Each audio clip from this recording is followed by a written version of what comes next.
Hello parents. आज मैं आपके साथ शेयर करूंगी इम्पोर्टेंस ऑफ चाइल्डहुड, बचपन के महत्व के बारे में। बचपन कितना इम्पोर्टेंट होता है सभी की लाइफ में। आपका भी एक बचपन रहा होगा, आपको बहुत सारी मेमोरीज भी होंगी, अपने बचपन की थोड़ी बहुत यादें अभी भी आपके माइंड में होंगी। जो हमारा व्यक्तित्व है हमारे बचपन के आधार पर ही बनता है।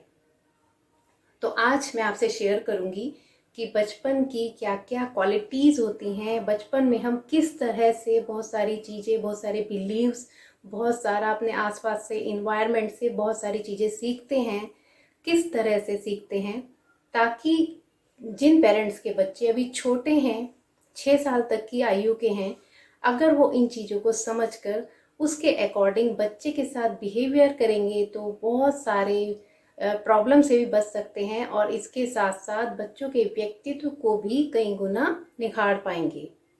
तो ये बहुत ही इम्पोर्टेंट टॉपिक है, इसको समझना बहुत ही ज़रूरी है ताकि हम अपने बच्चों के व्यक्तित्व को बहुत अच्छे से निखार पाएं। तो चलिए अब हम स्टार्ट करते हैं कि जो एक बाल्यावस्था होती है उस समय किस स्टेज से, किस तरह से बच्चे सीखते हैं, किस प्रक्रिया के द्वारा बच्चे लर्निंग करते हैं और कैसे उनके बिलीव्स बनते हैं और कैसे हम उन्हें सही डायरेक्शन देके सही तरह से उनके बिलीव्स, पॉजिटिव बिलीव्स बनाएं। तो सबसे पहला जो हमारा पॉइंट है, खेल खेल में सीखना। आपने देखा होगा कि बच्चे ज़्यादातर खेल खेल में ही बहुत सारी चीज़ें, बहुत सारी हैबिट्स, बहुत सारे बिहेवियर सीख जाते हैं।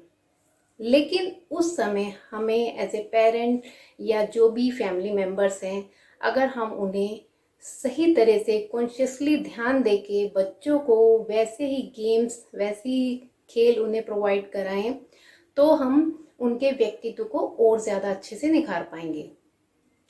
जैसे बहुत सारे पेरेंट्स बच्चों को खेल खेलने के लिए मोबाइल में गेम्स दे देते हैं या हम उनको ऐसे खिलौने लाकर दे देते हैं जिसमें सिर्फ टाइम वेस्ट होता है और बच्चे के माइंड पर उसका बुरा इफेक्ट पड़ता है। जैसे बहुत सारे शोर मचाने वाले खिलौने, साउंड वाले, जिनसे सिर्फ टाइम वेस्टिंग होती है और बच्चे का किसी तरह का डेवलपमेंट नहीं होता है। तो अगर कॉन्शियसली हम समझ के बच्चों को ऐसे गेम्स प्रोवाइड कराएं जिससे उनके कई तरह के स्किल्स डेवलप हों, कई तरह की उनके जो मसल्स का विकास हो, तो वो उनके लिए ज़्यादा बेनिफिशियल होगा। जैसे बच्चे की एज के अकॉर्डिंग हम उन्हें पजल्स ला सकते हैं, लूडो, थोड़ा बच्चा बड़ा है तो चेस, कैरम बोर्ड, ताकि उनकी बहुत सारी जो छोटी छोटी मसल्स हैं उनका डेवलपमेंट हो। मोती वाले गेम्स दे सकते हैं, हम बच्चों को मिट्टी में खेल खिला सकते हैं, क्ले जो आजकल आती है क्ले दे सकते हैं हम। तो इस तरह के बहुत अच्छे अच्छे गेम्स हम बच्चों के लिए ला सकते हैं ताकि लर्निंग तो उनकी होनी है खेल खेल के माध्यम से, तो क्यों ना उस लर्निंग को हम और इम्प्रूव और अच्छे तरीके से प्लान करें और उसके अकॉर्डिंग ही हम बच्चों के लिए अंदर इंडोर गेम्स और आउटडोर गेम्स की व्यवस्था करें। तो ये बहुत ही इम्पोर्टेंट एक पॉइंट है कि बच्चों की जो लर्निंग होती है वो बहुत ज़्यादा गेम्स के माध्यम से होती है। और घर के इन्वायरमेंट को भी देखना है, घर के इन्वायरमेंट को पॉजिटिव रखना है, क्योंकि बच्चे बहुत सारी चीज़ें इन्वायरमेंट से सीखते हैं। आपने देखा होगा बहुत सारी लड़कियां गुड़िया गुड़िया का या मम्मी पापा का गेम्स खेलती हैं, और आपने ये भी नोटिस किया होगा कि जैसा बिहेवियर आप उनके साथ करते हैं वैसा ही वो अपने टॉयज़ के साथ करती हैं। तो इसीलिए अगर हमारा बिहेवियर पॉजिटिव होगा तो बच्चा भी वैसा ही गेम्स खेलेगा और वो अपने डॉल्स के साथ या अपने टेडी बियर के साथ वैसा ही बिहेवियर करेगा। इससे उसके माइंड में बहुत सारे मैसेज उस समय जा रहे होते हैं। तो इसलिए हमें बच्चों के सामने जो हमारा बिहेवियर है वो अच्छा होना चाहिए, क्योंकि हमें हमेशा ये हमें ध्यान रखना चाहिए कि बच्चा जो है हम लोगों को हमेशा देख रहा है, हमारे से बहुत सारी चीज़ें वो लर्न कर रहा है। तो इसीलिए बच्चे जब भी, ये हमें एक चीज़ और ध्यान रखनी है कि जब भी बच्चे खेल खेल रहे हैं तो हमें थोड़ा सा वॉच करना है कि वो किस तरह के गेम्स खेल रहे हैं।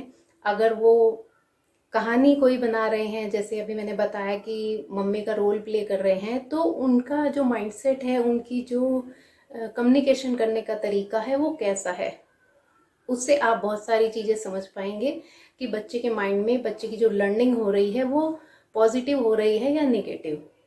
तो इसलिए ये बहुत अच्छा एक तरीका है बच्चे को सिखाने का, गेम्स। तो उसके लिए ऐसी व्यवस्था करें ताकि बच्चे की जो लर्निंग है, बच्चे का जो माइंड सेट बन रहा है वो पॉजिटिव बने। अब हमारा दूसरा पॉइंट है बिलीव बनना, विश्वास बनना। चाइल्डहुड एक ऐसा समय होता है जिसमें हमारे बहुत सारे विश्वास बनते हैं। अब घर का जैसा इन्वायरमेंट होता है वैसे ही बच्चे के बिलीव्स बन जाते हैं।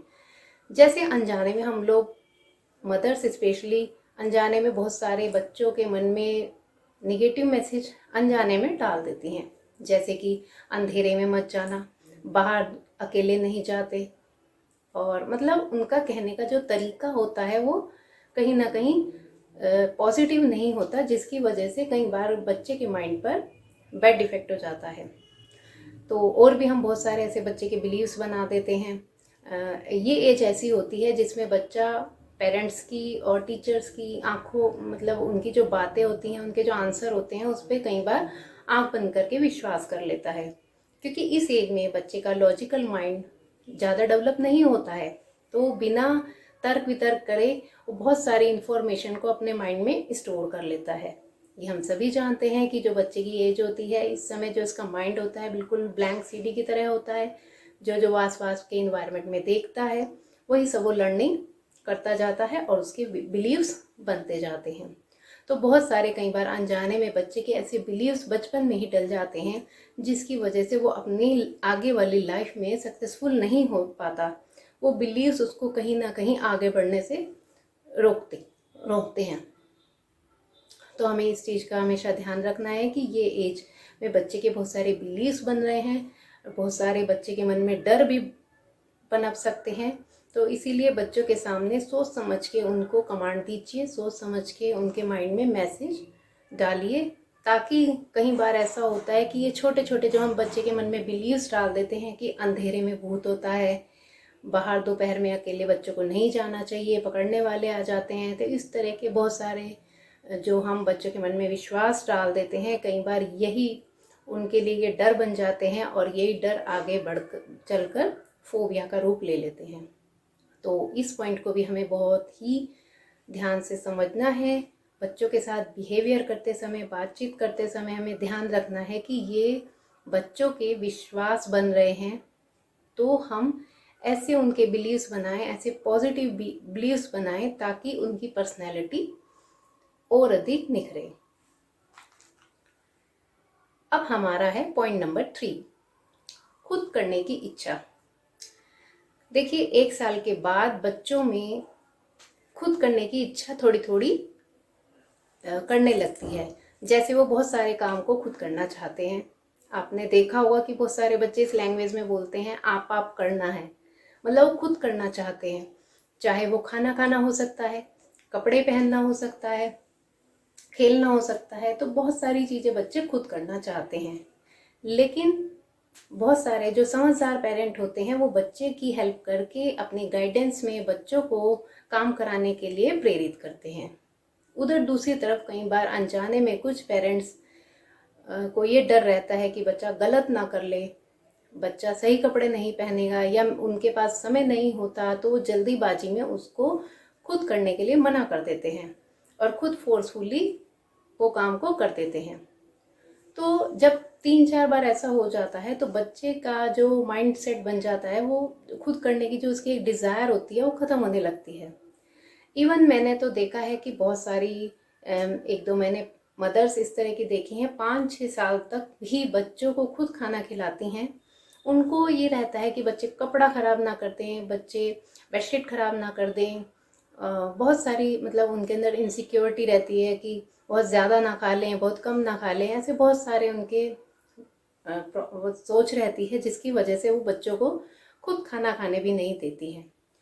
तो ऐसा नहीं करना है। उसके बजाय हम बच्चों के, अगर बच्चे कपड़े ख़राब कर लेते हैं तो कोई नैपकिन हम पहना सकते हैं, बेडशीट पुरानी बिछा सकते हैं, न्यूज़पेपर बिछा सकते हैं, लेकिन उनको खुद करने के लिए उन्हें प्रेरित करना है, क्योंकि यही एज है अगर उनको खुद करने की, खुद आगे बढ़ के काम करने की हमने उनके अंदर ये बिलीव्स डाल दिया और खुद करने की इच्छा उनकी और बढ़ने लगी, तो बहुत सारे काम को फिर खुद किया करेंगे, हमें उन्हें कहने की ज़रूरत नहीं पड़ेगी।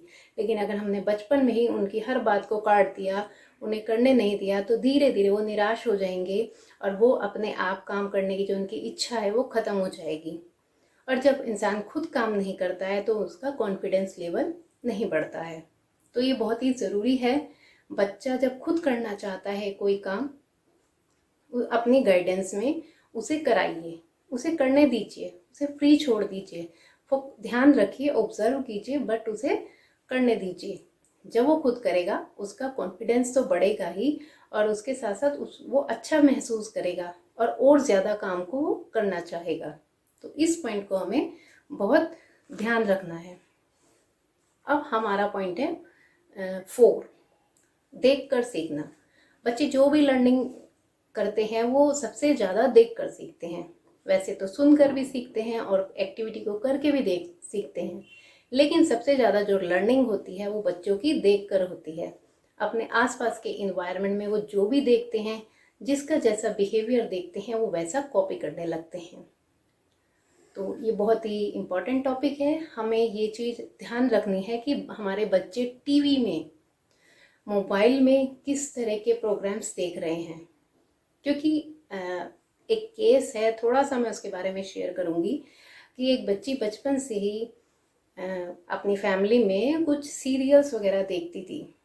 आजकल आप देख ही रहे हैं बहुत सारे सीरियल्स आ रहे हैं, पॉजिटिव भी हैं, कुछ ऐसे नेगेटिव सीरियल्स भी बने हुए हैं, हर तरह के हैं। तो वो बचपन से ही सास बहू के सीरियल्स देखती थी। अब देखते देखते पता नहीं उसको क्या हुआ, वो एकदम से उसको कुछ प्रॉब्लम होने लगी, उसके अंदर कई तरह के डर जनरेट हो गए, कहीं मेरे मम्मी पापा मुझसे बिछड़ ना जाएं, कुछ अजीब से, और ये उसके लिए एक साइकोलॉजिकल प्रॉब्लम बन गई। तो हमें ये चीज़ें ऑब्जर्व करनी है कि हमारा बच्चा अगर टीवी देख रहा है, मोबाइल चला रहा है, तो वो किस तरह के प्रोग्राम्स देख रहा है, क्योंकि वो जो भी देख रहा है सब उसके माइंड में रिकॉर्डिंग चल रही है।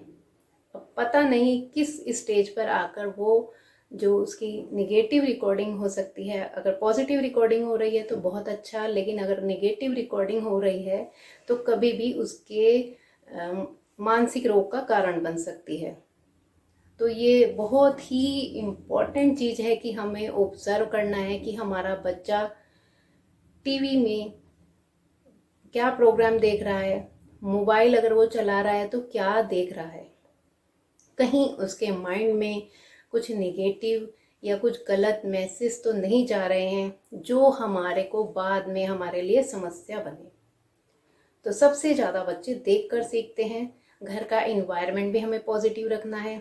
अगर वो बचपन से देखेगा कि फैमिली में कई तरह के इश्यूज चलते रहते हैं, लड़ाई झगड़े चलते रहते हैं, तो सब उसकी माइंड की प्रोग्रामिंग हो रही है।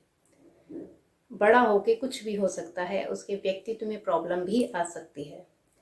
तो इसलिए हमेशा ध्यान रखें कि बच्चा हमें देख रहा है, इसलिए हमें अपने घर के इन्वायरमेंट को, अगर कहीं प्रॉब्लम आ भी रही है तो उसे ठीक करना है, और कम से कम बच्चों के सामने अपने व्यवहार को अच्छा रखना है ताकि उसका व्यक्तित्व अच्छा बने। अब हमारा है पॉइंट नंबर 5, सुरक्षा की भावना। ये एज ऐसी होती है, खास तौर पे मैं बात कर रही हूँ बहुत छोटे बच्चे 1-2 साल के, उसमें बच्चे को सुरक्षा की भावना की बहुत ज़्यादा ज़रूरत रहती है। जैसे आपने देखा होगा कि जब बच्चा चलना सीखता है, वो 2-4 कदम आगे रखता है और उसके बाद पीछे पलट के देखता है कि उसकी मदर उसको देख रही है या नहीं। और जब वो अपनी मदर को देख लेता है कि हाँ मेरी मदर पीछे बैठकर मुझे देख रही है, तो उसके अंदर सिक्योरिटी की फीलिंग आती है और फिर वो और आगे कदम बढ़ाता है, क्योंकि उस समय बच्चे को सुरक्षा की बहुत ज़्यादा ज़रूरत होती है। तो इसलिए इस चीज़ को हमेशा ध्यान रखना है कि बच्चे को प्यार करें, देखभाल करें उसकी, उसे गले लगाएं ताकि उसकी जो सुरक्षा की भावना है वो उसको मिलती रहे।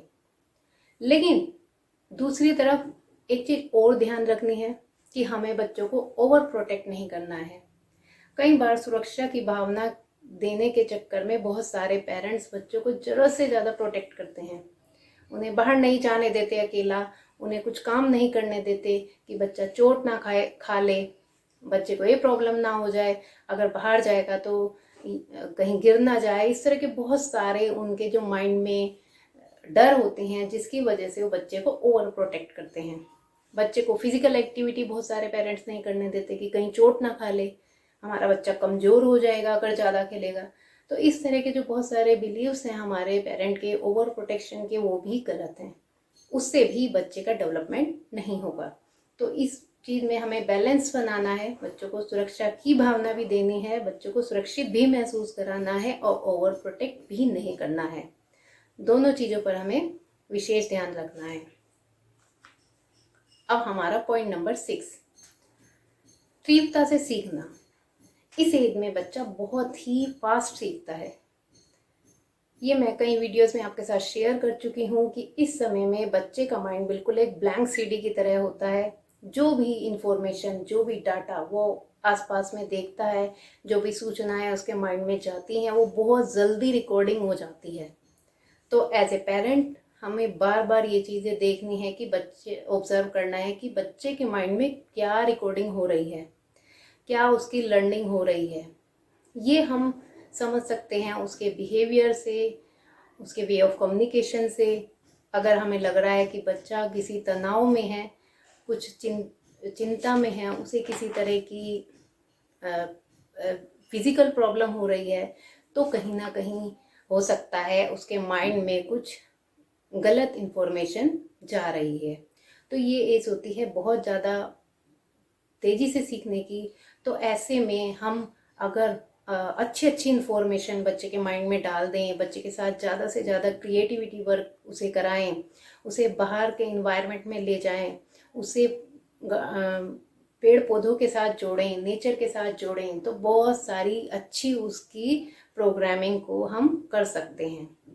क्योंकि बड़े होकर तो हमें ये रहता है कि हमारी जो लर्निंग की वो है वो धीरे धीरे कम होने लगती है, क्योंकि बहुत सारा डाटा पहले से ही भर चुका होता है। तो लेकिन इस एज में बच्चा ब्लैंक होता है, तो ज़्यादा से ज़्यादा उसके माइंड में अच्छी लर्निंग कीजिए। उसके लिए टीवी में, सीडी में अच्छी चीज़ों की व्यवस्था कीजिए ताकि उसके माइंड में अच्छा पॉजिटिव डाटा जाता रहे और उसका व्यक्तित्व और डे बाय डे निखरता रहे। तो इस चीज़ को हमें बहुत समझना है कि बचपन में बच्चा बहुत फास्ट, उसकी जो लर्निंग होती है बहुत फास्ट होती है। तो ऐसे में हमें अच्छी चीज़ें उसको सिखानी है। अब हमारा पॉइंट नंबर 7, जिज्ञासु। बचपन में बच्चे बहुत ज़्यादा जिज्ञासु होते हैं। उनके अंदर नई नई चीज़ें जानने की बहुत ज़्यादा डिज़ायर होती है। तो लेकिन कई बार क्या होता है कि बहुत सारे पेरेंट्स टाइम ना होने की वजह से, या फैमिली मेम्बर्स कोई भी, उनके जो डाउट्स होते हैं, उनके जो क्वेश्चंस होते हैं, उनको सही ढंग से जवाब नहीं देते या गलत जवाब भी दे देते हैं। तो ऐसा अगर हम करेंगे तो धीरे धीरे बच्चे की जो ज़्यादा जानने की इच्छा है वो धीरे धीरे ख़त्म होने लगेगी। तो जब बच्चे की एज है बहुत ज़्यादा जानने की, जब भी कुछ इच्छा हो तो उसे सही जवाब दीजिए। हाँ, अगर आपको लगता है कि बच्चा अभी छोटा है तो उसको हम ये गाइड कर सकते हैं कि आप थोड़े बड़े हो जाओगे तो हम आपको ये चीज़ें समझाएंगे, लेकिन उसको सही तरीके से गाइड करना है और सही तरीके से जो उसके माइंड में बहुत सारे क्वेश्चन हैं, बहुत सारे सवाल हैं जो वो जानना चाहता है बच्चा, उसे सही तरीके से, पॉजिटिव तरीके से हमें उसकी जो ये फीलिंग्स है उसको सेटिस्फाई करना है। तो जब इस एज में बच्चों को सही जवाब मिलते हैं, उनका माइंड सेटिस्फाई होता है, तो वो और ज़्यादा फिर सीखने की तरफ और ज़्यादा, जो उनकी जिज्ञासु जो ये प्रवृत्ति होती है वो और ज़्यादा बढ़ती है। और जितने ज़्यादा बच्चे या बड़े जिज्ञासु रहते हैं, जानने की इच्छा उनकी बनी रहती है, उतना ही ज़्यादा वो लर्निंग करते हैं। तो फ्रेंड्स, आज हमने डिस्कस किया बाल्यावस्था के महत्व के बारे में। हमने आज मैंने पॉइंट आपके साथ शेयर किए कि किस तरह से बच्चे की लर्निंग होती है, कौन सी ऐसी विशेषताएं हैं और किस तरह से हम उनकी लर्निंग को कई गुना और बेटर कर सकते हैं। तो फ्रेंड्स, आज का ये मेरा वीडियो कैसा लगा प्लीज़ मुझे ज़रूर बताइएगा। अगर अच्छा लगे तो शेयर ज़रूर कीजिएगा। मैं आपके लिए स्पेशली 6 साल तक के बच्चों के जो परवरिश में जो इम्पोर्टेंट चीज़ें हैं, जो महत्वपूर्ण बिंदु हैं, मैं उन पर ऐसे वीडियोस बनाती रहूँगी। तो फ्रेंड्स, आज के लिए इतना ही। धन्यवाद।